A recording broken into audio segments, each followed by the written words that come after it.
We help contractors by the hundreds with all of the administrative burdens that surround handling their construction projects. That means helping them with estimating, working with them on all the administration of their supplements, and doing the administrative services back office work that enables them to focus on selling, building, and billing. We see contractors just starting off, maybe they're struggling with the fundamentals of running a construction business. They partner up with us, their process is now defined, they're able to grow their profit margins and actually scale because they're not held back with the burden of dealing with the supplementing process. I feel proud of what we've been able to do in this industry.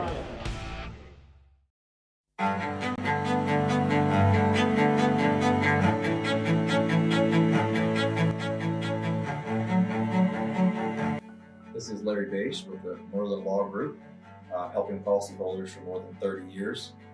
If you have a claim or your client has a claim that needs help, please feel free to call the Merlin Law Group because we are the true policyholder advocate.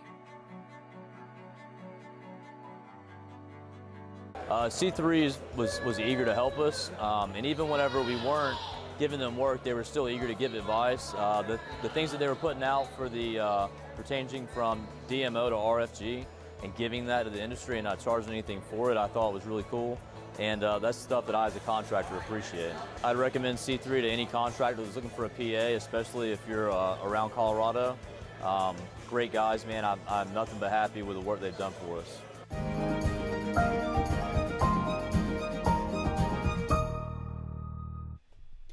What's up, everybody? I know it's a slightly later daily hail forecast. This is an anti shout out to Cox Communications for screwing my internet right before doing this. So screw Cox.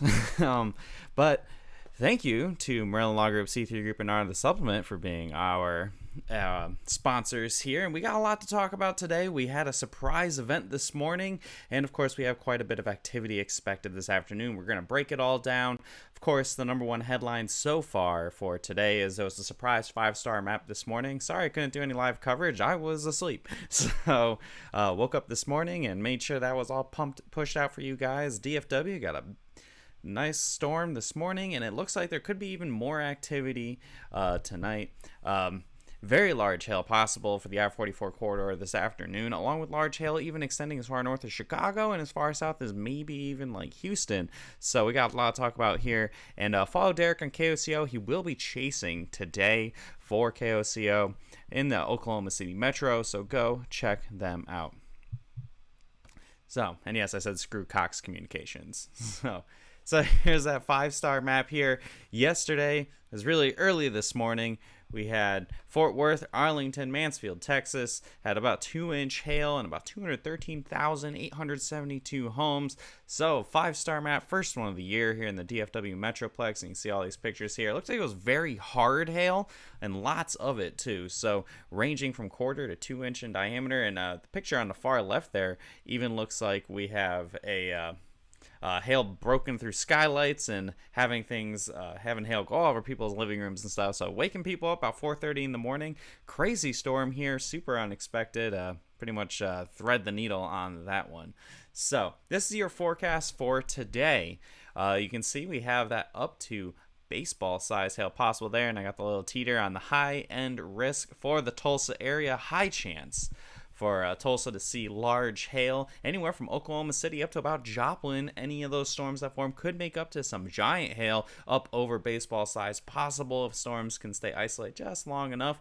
And significant risk all the way up to about Kirksville, Missouri, and then even, yes, there is a moderate chance as far north as Davenport, Iowa. So a lot of chances of hail here, and if you watched the video yesterday and comparing it to now, I did extend that chance for up to golf ball size hail further south to Dallas. It's looking more and more likely we could see what we call a tail end Charlie in that area, so that could renew a hail threat for this evening. So we're going to break it down a little further. We're going to break into two chunks here. So we're starting in the southern plains, so Oklahoma City, Tulsa, Dallas, Shreveport, Little Rock. So when we zoom in a little bit further, we can see that potential for the very large hails really focus on I-44 north of Lawton. So if you look to Chickasha, Oklahoma City, even as far north as Stillwater, east towards Tulsa, Bartlesville, Muskogee, Joplin, Miami, even over towards Springfield. Those are your best chances we're seeing hail today, all highlighting that most significant zone.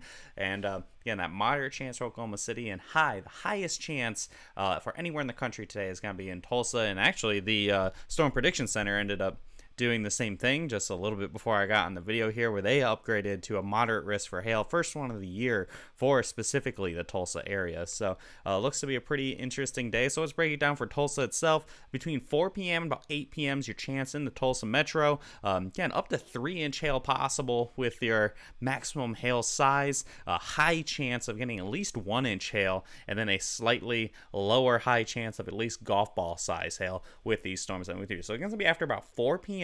They're moving in from the north and northwest, probably Osage County, and then move in over the Tulsa area with potentially, again, very large hail up to 3 inches in diameter.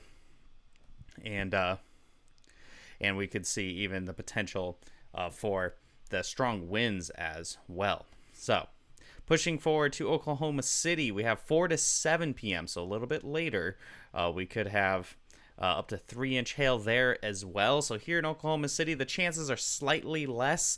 The models have been indicating storms forming a little bit to the west or to the east of Oklahoma City. So if storms form just east of I-35, then Oklahoma City may not really see too much. However, it looks like we could see things getting potentially dicey here in Oklahoma City, and that's the only reason it's a slightly lower chance. And again, as usual, you always have that chance for quarter size hail and a slightly less chance for a little bit bigger hail as well. And then finally, for my city breakdowns for this section, we have for DFW, it's going to be about 10 p.m. and about 1 a.m. So later on this evening, so there could be a chance that in the same 24-hour period, Dallas could see 2 different storms. They'll definitely see storms. The hail question is the big question mark. I'm thinking 2-inch hail is your maximum size. So if we see, I'll show you guys the future radar in a couple minutes here. If we get that tail end Charlie, that isolated storm all by itself at the end of the line, then you could see hail, pretty big hail. Now, if it's a big line extending all the way from west of Dallas to east of Dallas, you may not see too much hail. So you got there, moderate chance of 1-inch hail, and then I have right now a low chance of golf ball size hail or larger because it is a fairly conditional risk at the moment. There's a pretty high chance of seeing strong winds though. So shifting a little further to the north, nothing for San Antonio today, unfortunately. So we're shifting to that more northern section of the risk here. And again, I have Davenport. It's got that moderate chance. We could see some hail, and also a low chance for Kansas City. I know a lot of folks in Kansas City are looking, and one of the main reasons I did a zoom in is so you could see Kansas City is just barely outside of the risk. It really looks like we could see all that hail form to the east of the Kansas City area. So you could see those storms explosively develop. A couple counties east of Kansas City, you could still see tennis ball size hail there. I have most significant risk. I have Columbia in there, so that's also in a moderate. I just didn't want to put more little icons for you guys. I wanted to keep it that was before. Davenport's got that moderate chance. Low chance for St. Louis. I think St. Louis will see storms tonight, but I think the chances for large hail is fairly low. Strong winds much higher. And then Chicago is an interesting case where I think we'll see some storms in Illinois this afternoon, and it's just a question of will they make it to the Chicago area. So I think we're going to really see that as a low chance as well. So again, St. Louis and Chicago, low chances, far eastern ends of the risk. And for today's risk, if you're on the far eastern eastern sides of it, that really means that you're probably going to see much more of a wind threat versus a hail threat. So breaking down cities specifically for Davenport, expect storms between 3 and 5 p.m. today. Maximum hail size about 2 inches in diameter, along with a moderate chance for at least 1 inch hail, and then a borderline moderate low chance for at least golf ball size hail for the Davenport area. So kind of similar to what we have here for the Dallas region just so much earlier in the day. And then finally, for my final city breakdown, Chicago between about 5 and 9 p.m. You could see maybe ping pong ball size hail, and probably even closer to the western suburbs at that. And then about a low chance for 1 inch hail and a very low chance of anything over golf ball size. I think most of that big hail, if there is very large hail in Illinois today, would be well west of the Chicagoland area. So there's your wind forecast. This is the other big story for today. So we have the big hail chance is going to be the initial development of storms, and then it's going to develop into a pretty nasty squall line that could have up to hurricane force winds anywhere in the darker blue here. So places like Oklahoma City, Dallas, Shreveport, Little Rock, Tulsa, all could see some very strong winds with this thing once we get past the hail producing section of the storm and move forward to the more wind producing section of the storm. So Shreveport, I have you at the highest chance here. Very similar to what happened the other night with maybe up to 80 mile per hour winds possible. Anywhere really in the hatched most significant area could see up to 80 mile per hour wind gusts, which is nothing to scoff at. That's some pretty intense winds. There's a low tornado threat as well for eastern Oklahoma. Ideally, it's probably gonna. If there is a tornado, it'll be more like a little quick spin up type storm. Nothing crazy like we could see in more isolated activity. So no crazy tornadoes, but there could be a couple spin up tornadoes here and there. So of course, keep an eye on your local news channels for that. San Antonio, I think San Antonio is going to be on the outside looking in on this one. I think you guys are going to stay just out of the risk for today.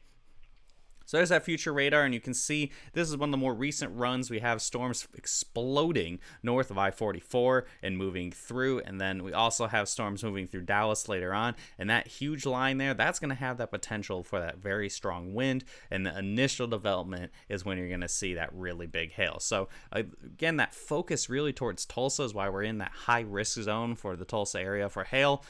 And a little further to the west, things have been trending more and more robust for the Oklahoma City in the last few hours, so it really looks like things are going to be kicking off. So anytime after about 3 or 4 o'clock, blanket statement across the entire risk area, that's when things are going to start getting going here. Kansas City, I think it'll probably stay mostly to the east. So another thing, interesting note, over by Dallas, you can tell that the line of storms move through, but new storms form right out ahead of Dallas, and that is why I've upped that hail potential from what I had yesterday. So further to the north, you can see Kansas City, St. Louis, all that in there. Storms, again, forming literally just the county to the south and to the east of Kansas City, which will keep you guys in a low chance for really any hail. It's been very consistent showing storms going. Yes, the area is very sticky. Extreme instability across Oklahoma today, and that's why that giant hail is possible. And so the storm last night isn't what you were predicting for Dallas for tonight in Dallas. That was a completely separate thing that came and surprised all of us. So, but here across Illinois, Iowa, you see storms blowing up this evening, and the most interesting thing is the fact that it's showing more isolated activity a little more consistently, so that could also make that large hail as well. So that's all for today. Tomorrow's much quieter. Since it is looking like we're going to have a very strong wind event overnight, it kind of cuts off a lot of the moisture. There's a chance we could see some marginally severe hail from Atlanta to Tallahassee, even over to New Orleans, and maybe very early in the morning by Houston. But for the most part, it looks like a quiet day on Wednesday. So once we get past this, things are going to quiet down a little bit for a couple days. And then it looks like by the second half of the weekend, we're going to really reset everything and start over with some more activity. There's that future radar again, that angry squall line pushing through, and that's going to kind of kill all of our instability. When you see a big squall line move through the Gulf of Mexico like that, it usually gets rid of all that unstable air, and that's what we're looking at here for tomorrow afternoon. So that's all I got for you guys. Thanks for tuning in. I know there was a lot to go over. I mean, you can put in the comment section below if you want me to kind of roll back and look at anything if you want. We will definitely be back for a live coverage. I will get my internet issues figured out between now and then, no problem. And follow us on YouTube, Facebook, Instagram, Twitter. Follow, subscribe, do whatever you got to do to get alerted when we go live and have storms ongoing. Don't want to miss out on any of that or any of the content we have, especially when you have a surprise storm like this morning. We had that post out there pretty quick for you guys. And contact us, 855-334-4245. Phones have been ringing quite a lot this morning. Keep them ringing. And if you need any, you're new to Hail Trace or you need to set up a training, we'll be happy to help out. Email us as well, info@hailtrace.com, and visit our website at hailtrace.com for more details. Thanks for tuning in, guys. Again, quite a bit of activity this morning. Looks like quite a bit this evening. So we'll be back later for live coverage, whether it's hail, wind, or both. So have a great rest of the afternoon, and I'll see you guys a little bit later.